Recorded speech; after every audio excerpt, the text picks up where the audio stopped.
Racist police handcuffed and slandered a black woman when she tried to help a child. They were shocked to learn of her identity. The fluorescent lights at Atlanta International Airport flickered faintly overhead, casting a pale sheen across the crowded baggage claim in Terminal B. The air buzzed with the dull roar of rolling luggage, garbled intercom announcements, and the hum of tired conversations. It was just past 6:30 p.m. An Agent Naomi Ellis stood silently by Carousel 7, eyes scanning the endless rotation of bags. Naomi wasn't in uniform. She rarely was. Dressed in fitted jeans, a navy sweater, and low-heeled boots. She blended in, just another weary traveler coming home. Yet behind her calm exterior was a mind trained to assess threats, to notice the out of place. She had just closed a months-long investigation into a child trafficking ring that had spanned 3 states. She wanted nothing more than to grab her suitcase and disappear into the quiet safety of her apartment. But then, she heard it, a cry, not a tantrum or frustration, but a raw, panicked sob. The sound pierced through the noise like glass shattering. Naomi turned toward it instinctively, eyes narrowing. Near a structural column, standing alone with a stuffed teddy bear pressed tightly to her chest, was a little girl. No more than 4, blonde hair, flushed cheeks streaked with tears. Her pink dress wrinkled, her eyes frantically scanning the crowd, whispering through her sobs. "Mommy." Naomi's heart clenched. She hesitated only a second before approaching, moving with the calm, deliberate kindness she had used dozens of times before in interviews with vulnerable children. She stopped a few feet away, crouching slowly so she was at the child's eye level. "Hi, sweetie," Naomi said gently. "You look like you might need some help. Are you lost?" The little girl looked up, startled, then nodded tearfully. "Mommy told me to wait here, but she didn't come back." "What's your name?" "Mira." "That's a beautiful name." Naomi smiled softly. "I'm Naomi. I'll stay with you." "Okay, we'll find your mommy." Naomi stood slowly, glancing around the terminal. No one seemed to be looking for a missing child. Dozens of people walked past, preoccupied with their own lives. Her instincts told her to wait near the spot a little longer, just in case the mother came back. If not, she'd take Mira to the information desk or call airport security. She rested a calming hand on the child's shoulder. Mira clung to her side, and that's when everything shifted. A sudden, sharp voice called out, "You there, step away from the child." Naomi turned. 2 uniformed officers, one older, stocky with narrowed eyes.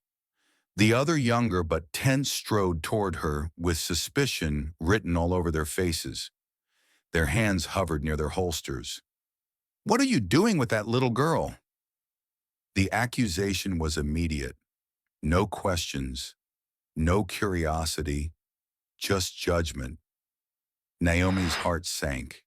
In that instant, she understood they didn't see kindness. They saw something else entirely. And it was all because of what they thought they saw, not who she really was. Naomi Ellis stood motionless for a beat, her hands still gently resting on Mira's trembling shoulder. The little girl clung to Naomi's thigh, eyes wide with fear. Around them, the terminal seemed to pause.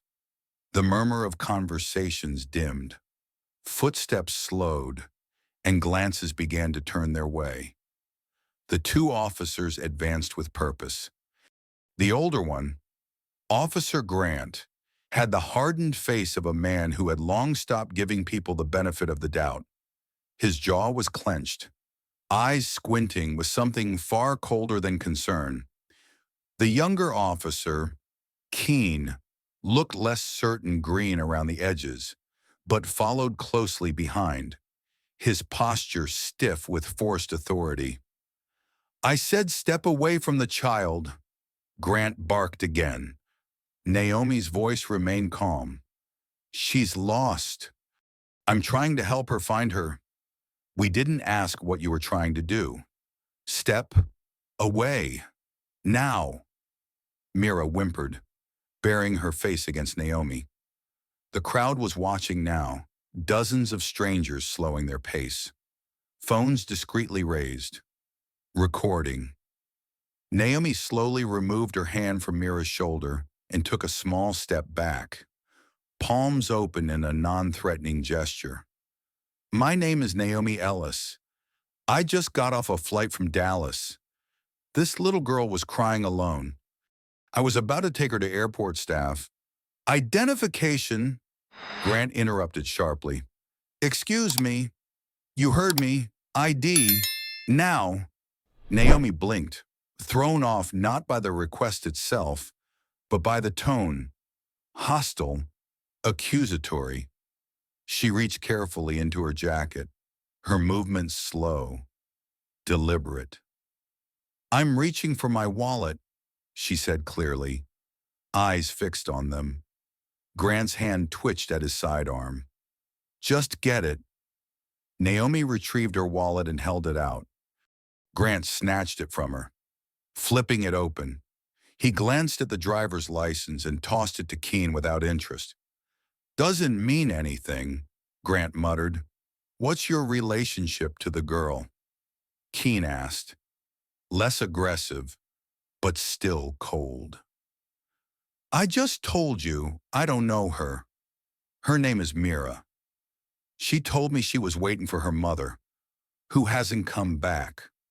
I didn't want to leave her alone in a public terminal. Would you? Neither officer answered. Mira looked between them, tears welling up again. She's scared, Naomi said, gesturing toward the girl. This doesn't have to become a scene. But it already had. People were whispering. Phones were definitely recording now. Grant stepped forward. Turn around and put your hands behind your back. Naomi's eyes widened. You're arresting me. Suspicion of attempted child abduction, he said flatly. You're serious? I don't joke. You haven't even looked for her parents. You haven't asked her name or why she's here. You're arresting me because you assume. Ma'am, don't resist, Keen interjected, his voice faltering slightly. Mira began to cry harder. I am not resisting, Naomi said, her voice rising now, not in anger, but disbelief. I am telling you, what you're doing is wrong, reckless. I've done nothing illegal. I am not a criminal. And this child is scared. Grant had heard enough. He reached for Naomi's wrists, twisting them behind her back with a force that made her wince. This is excessive, Naomi said through clenched teeth. You haven't read me my rights. You haven't even asked for my side of the story. You can explain it downtown. As the cold metal clicked around her wrists, Naomi felt more than pain. She felt humiliation, rage, and worst of all, familiarity. This wasn't new, not to her, not to many people who looked like her. Mira screamed. No! She helped me, don't take her. Her voice pierced the terminal louder than any intercom ever could. The crowd gasped. Some people shouted. Others demanded to know what was happening. A woman stepped forward. I saw the whole thing. She didn't do anything. Grant ignored them all. Naomi didn't resist. She couldn't. She knew what would happen if she did. She had taught it in training classes. De-escalate, even when you're the one being escalated on. Still, every instinct in her body rebelled against the injustice of it. She looked over her shoulder at Mira. who was now clutching her bear and sobbing. Naomi locked eyes with Keene, whose hands were visibly shaking. "Officer Keene," she said, her voice low but deliberate. "You're making a mistake that could ruin your career." Keene said nothing, but he hesitated. Too late. They escorted Naomi through the terminal, weaving through a trail of gawking bystanders, cell phones tracking every step. The looks on their faces weren't those of safety or trust in authority. They were confused, outraged, or ashamed to be witnessing what they couldn't stop. Naomi was no longer just another woman at the airport. She was now a spectacle. They reached the hallway leading to the security annex. Naomi felt every gaze, every whisper follow her. Her wrists throbbed, but her thoughts were clear. She had one last card to play. The narrow hallway behind the security checkpoint was dimly lit, painted in bland institutional beige, and smelled faintly of bleach and tension. Naomi's footsteps echoed off the tile as she was led by the two officers into the holding area of the airport police annex. Her wrists were red and sore from the handcuffs. Officer Grant still walked with the smugness of a man convinced he had just caught someone mid-crime. Officer Keene, trailing slightly behind, had gone noticeably quiet, his posture no longer confident, his eyes downcast. Naomi didn't speak during the walk. She didn't argue. She didn't plead. She calculated. Once inside the annex, they led her into a processing room. Fluorescent lights buzzed overhead. A desk, a steel bench, a wall-mounted camera. Naomi was told to sit. She didn't resist. Grant snapped off his gloves. "You're lucky we stopped you. A few more minutes and you'd have disappeared with that kid." Naomi stared at him, not with fear, not even anger, just quiet resolve. "I've been called a lot of things. Officer Grant," she said. "But this one is new." He smirked. "You people always think you're above consequences." That did it. Naomi's gaze hardened. Her voice, when she spoke next, was low and precise, each word a scalpel cutting through the air. "Officer Grant, Officer Keene, before either of you go another step down this road, I suggest you listen very carefully." Grant scoffed. "We don't take threats from suspects." "I'm not threatening," Naomi replied. "I'm stating facts. You never asked my name. You never read me my rights. You detained me in front of hundreds of witnesses. You escalated without inquiry. You acted purely on perception." She leaned forward slightly, despite the cuffs. "And the name you never bothered to ask is Special Agent Naomi Ellis, Federal Investigations Agency." The room stilled. Grant blinked. "What?" "You heard me," she said flatly. Keene's brows furrowed. That's not possible. It's in my jacket pocket, inside pocket, a black leather wallet. You've already seen my ID, but you didn't bother to look deeper." Keene hesitated. He glanced at Grant, who gestured impatiently. "Just check. Let's shut her up."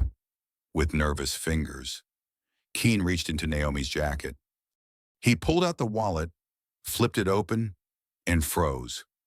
There it was, a laminated ID card bearing her photograph and credentials, Federal Investigations Agency.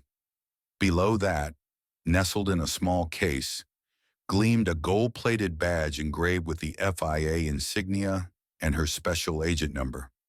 Keene's mouth went dry. His hand trembled as he turned the wallet toward Grant. Grant snatched it, his face drained of color. There was no mistaking it. The woman he had handcuffed, marched through a public terminal, accused of kidnapping a child without evidence, wasn't just some bystander. She was federal law enforcement, a superior officer. Naomi tilted her head. Now, do you understand what you've done? Grant stammered. We, we got a report, a missing child.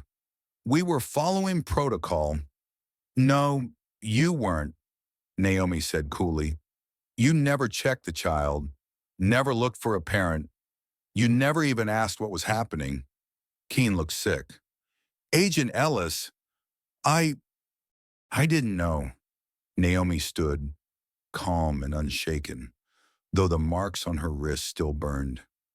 Ignorance is not an excuse for misconduct, especially not when it's driven by bias. Grant, still gripping the wallet, forced a crooked smile. Look, maybe we got off on the wrong foot. It's a misunderstanding. We didn't know. Naomi stepped forward. Her presence commanded the room now. No, she cut in. You didn't care to know.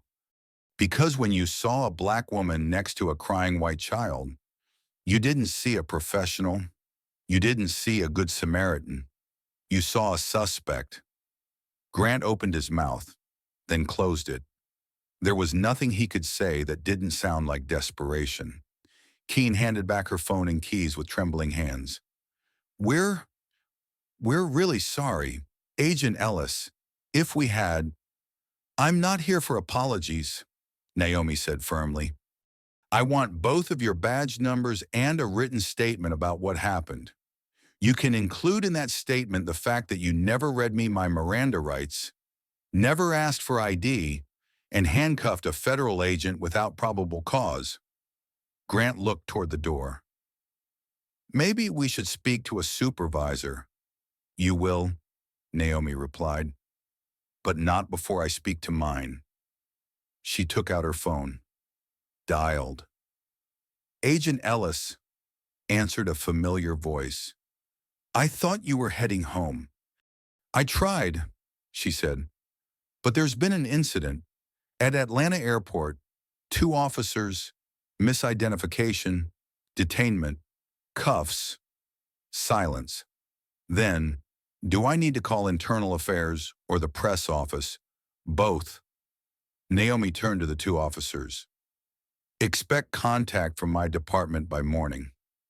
She hung up, pocketed her badge, picked up her wallet and phone. Now, she said, unless I'm being formally charged, which I'm not, you're going to remove these cuffs. Keene rushed forward with the key. His hands fumbled.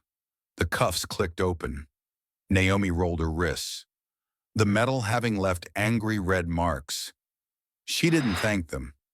Instead, she stood tall, gathered her things, and walked toward the door with the same grace and composure they had stripped from her moments earlier. At the doorway, she paused. You may think this ends with an apology, she said without turning back. But it doesn't. It ends with accountability. And with that, she walked out, leaving behind 2 shattered egos, a room full of regret, and a reckoning that had only just begun. Naomi Ellis stepped back into the brightness of the terminal as though crossing through a different world. Moments ago, she was paraded in cuffs like a criminal.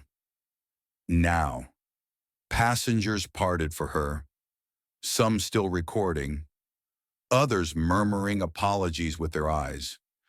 Her wrist still bore the raw red lines of the handcuffs, but it was not pain that lingered. It was something heavier, a silence inside, the kind that fills a person not after the fight, but after being reduced without cause. She saw Mira first. The little girl was sitting on a bench with an elderly woman in a shawl who had kindly taken her in after the arrest. Mira's eyes lit up the second she saw Naomi. Miss Naomi. Naomi dropped to her knees. The girl ran to her, and without a word, Mira threw her arms around Naomi's neck. Naomi held her close, finally letting out the breath she'd been holding since the cuffs locked. You're okay, she whispered, her voice softer than the terminal noise around them. I told you I wouldn't leave you. Before another word could be exchanged, a cry rang out from behind the crowd. Mira! A woman's voice strained, terrified. A blonde woman pushed through the crowd, followed by a man lugging two large suitcases. Their eyes scanned frantically until they saw the two figures on the floor, Naomi, still kneeling, and Mira in her arms. Mira! The woman cried again, running forward. Oh my God, baby! Mira turned, then burst into tears again, this time of relief. Mommy! The mother swept her daughter into her arms, hugging her tightly, trembling. I was only gone for a minute, just to grab the other suitcase. I told her to wait by the column, and then I couldn't find her. I thought someone took her. The father's face paled when he noticed Naomi disheveled, wrists red, surrounded by an uneasy crowd. What happened? Before Naomi could respond, Grant and Keene emerged from the annex, no longer cocky, no longer in control. They approached cautiously, like men walking toward their own sentencing. The mother turned to them. Are these the officers who found her? Keene opened his mouth to speak. No, Naomi said quietly, standing. They're the ones who arrested me for trying to help her. There was a beat of silence. The mother blinked. Arrested you? For kidnapping, Naomi confirmed. The mother gasped. You're the woman who stayed with my daughter. Her voice broke. I saw people recording, but I didn't understand. She looked down at Naomi's wrists. You were helping her. Naomi nodded. I couldn't walk away. The woman placed a trembling hand over her mouth. The father stepped forward, extending his hand. I don't know what to say. Thank you, he stammered. I'm so sorry this happened to you. Naomi shook his hand, firmly but briefly. Your daughter is safe. That's what matters most. The family gathered Mira, but not before the mother turned back one last time. You're not just anyone, are you? Naomi gave a soft, tired smile. No, ma'am, I'm not.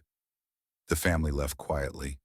The crowd, now emboldened by the reveal, began murmuring louder.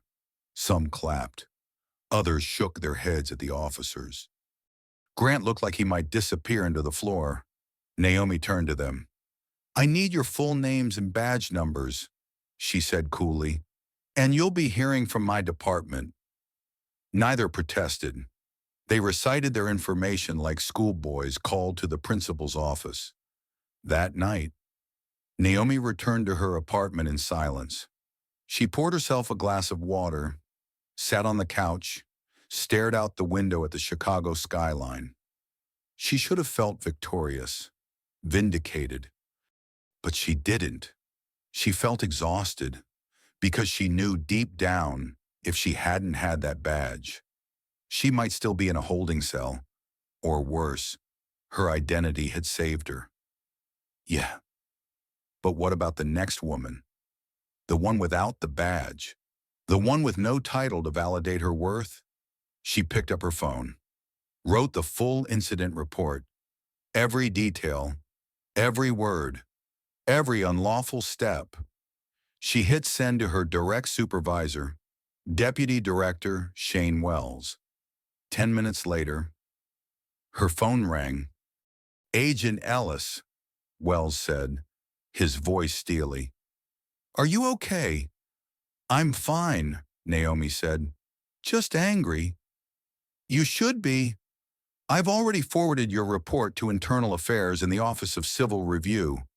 This will be investigated fully. Naomi hesitated. 6 months suspension won't fix this. Wells paused. Then we'll go further. We'll make this loud. This won't be buried. Naomi closed her eyes. Thank you. Sir, thank you. Agent Ellis, for keeping your composure under pressure. That's what leadership looks like. She hung up and let silence wash over her. 3 weeks later, the disciplinary ruling came down. Both Officer Grant and Officer Keene were suspended without pay for 6 months.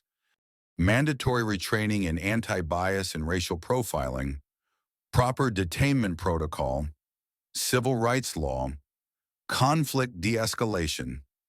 In addition, a formal apology was drafted and delivered by the Atlanta Airport Authority, acknowledging misconduct and public humiliation inflicted upon a federal agent without cause. Naomi read the letter in her office. No joy, no satisfaction, just a small, quiet acknowledgement that the system, however flawed, had at least listened this time. She folded the letter, filed it away.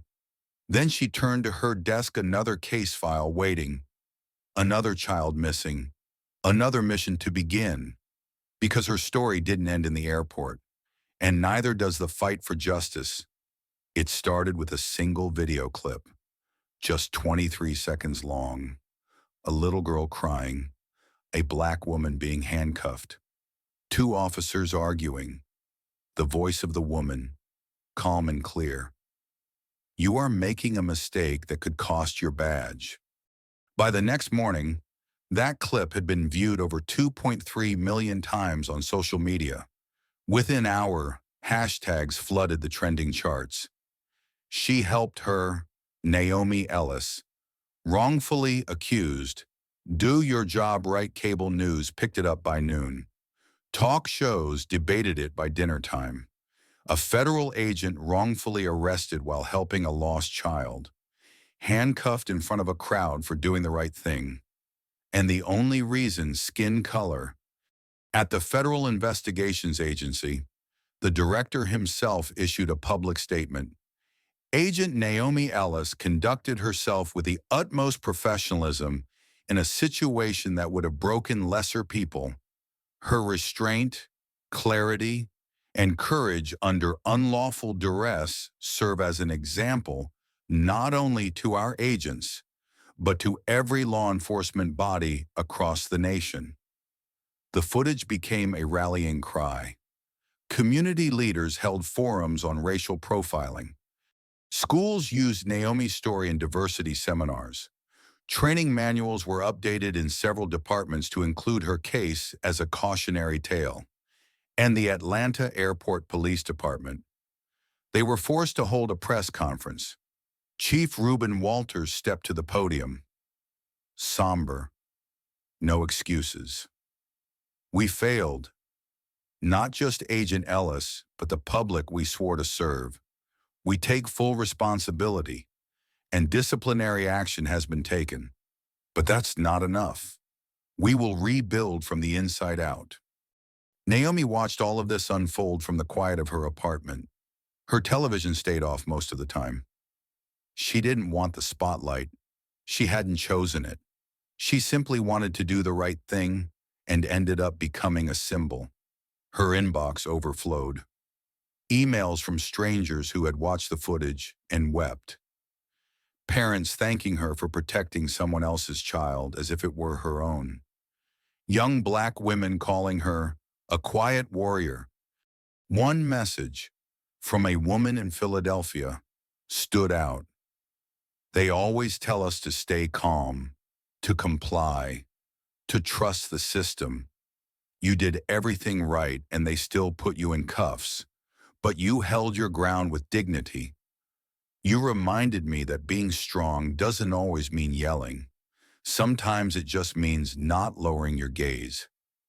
Naomi closed her laptop, leaned back in her chair. She wasn't sure what she was feeling. Pride, not quite. Vindication, maybe. Fatigue, definitely. She met with Deputy Director Shane Wells the following Monday. Agent Ellis, he said, standing as she entered the room. You did more than survive that moment. You elevated it. You showed the country what accountability should look like. Naomi nodded, quietly. I'm glad the system responded, but I still wonder, if I hadn't been FIA, would the world have even known? Wells paused. That's a fair question, one we should all be asking. He walked to the window, hands clasped behind his back. You know what stood out to me the most in your report? What? You never raised your voice. Not once. You never lost your temper. You stayed grounded sharp, even when they tried to strip you of your dignity. Naomi shrugged gently. I didn't do it for them. Wells turned back. You're due for a commendation. The board's already approved it. Naomi gave a small smile, the kind that never reached her eyes. What I want is bigger than medals. He understood. In the weeks that followed, Naomi continued her fieldwork. She didn't request special treatment, didn't take time off. She simply kept doing what she was trained to do, protect others. But something had shifted inside her. At a local university, she was invited to speak at a panel titled Bias in Law Enforcement Lived Experiences.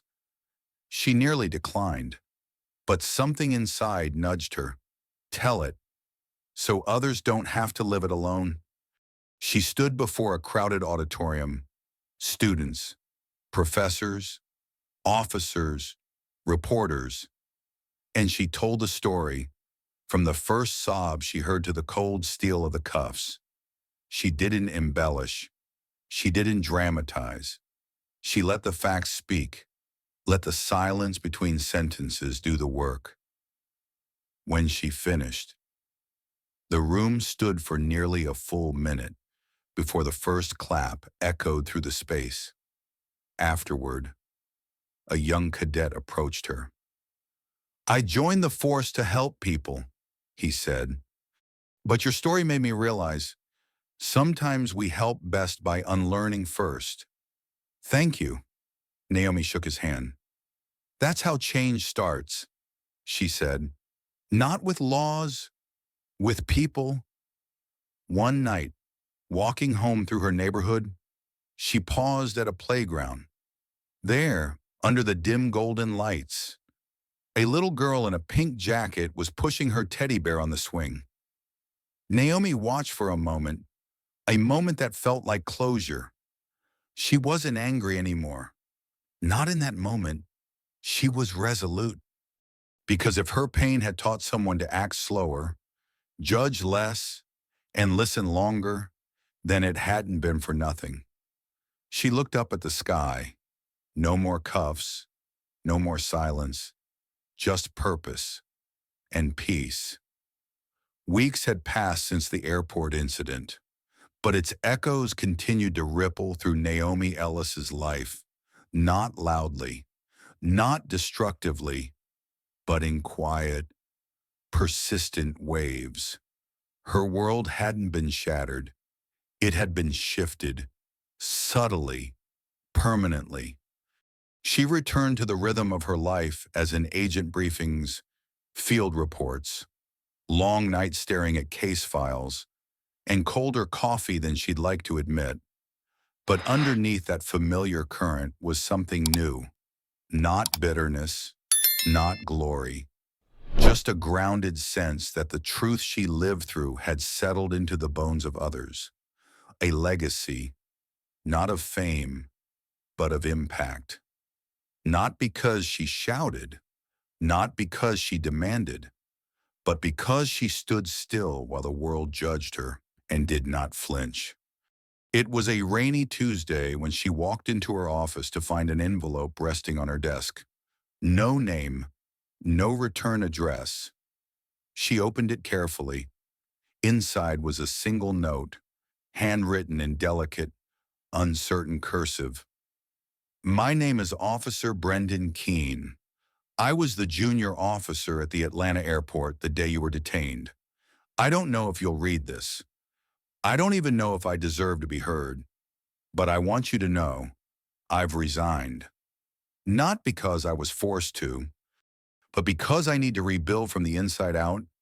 I joined the force to protect people. That day, I didn't. I followed orders. I ignored instincts. And I saw what that made me become. You didn't yell. You didn't insult. You simply told the truth, and that truth stayed with me. I'm enrolling in a criminal justice program.